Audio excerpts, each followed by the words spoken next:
What is the attraction to a clingy man? Sis, you know this pull, even if you've never said it out loud. Toxic men don't always announce themselves with anger first. Sometimes they announce themselves with need. He needs you to tell him he did good. He needs you to check on him after a hard day, needs you to notice when he's quiet, needs you to reassure him the argument didn't change how you feel. At first, the clinginess seems sweet. The attentiveness seems sweet, like he's just really into you, really present. Clingy is easy to fall for. He texts back in seconds. He remembers everything you said. He makes you feel like the center of something fast. And if your history is men who disappeared, the ones who took 3 days to text back, who you never quite knew where you stood with, who made you do all the reaching, clingy doesn't just seem nice, it comes across as the answer. Finally, a man who won't ghost. Finally, a man who's actually here.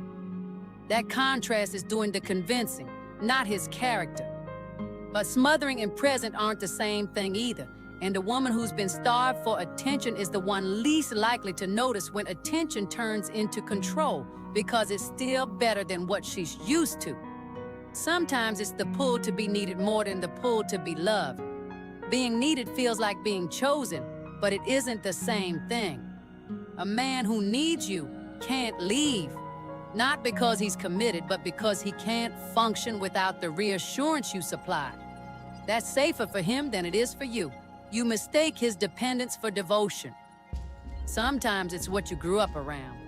If home was unstable, a parent who needed managing, emotions that needed smoothing over, a house where you learned early how to read a room and calm it down, then an insecure man doesn't read as a red flag.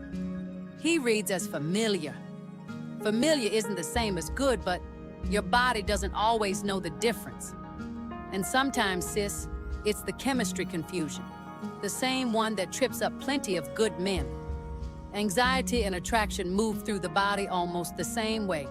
Racing heart, can't stop thinking about him. The high of him finally responding after he went quiet. If your nervous system learned tension is normal, calm can read as boring. Steady can read as nothing happening.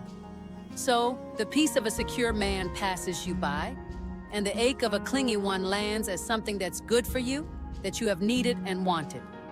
What pulled you in is the same thing that makes him hard to walk away from later. It starts small. He wants to know where you are, and you tell yourself it's because he cares. He gets quiet and hurt when you spend time with your sisters, and you start scheduling around his moods to avoid it. He checks your phone once, apologizes, does it again.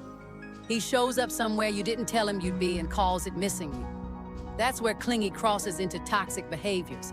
The checking, the tracking, the guilt used as leverage, and none of it looks like danger on day one. It looks like love that runs a little hot. But watch what happens when you try to pull back. The man who once needed you to hold him together can turn cold, then cruel, then something closer to threatening. The moment what you're giving him isn't enough to hold him anymore. Sis, attentive is not the same as safe. Notice the difference while the signs are small enough to walk away easily before the signs become dangerous.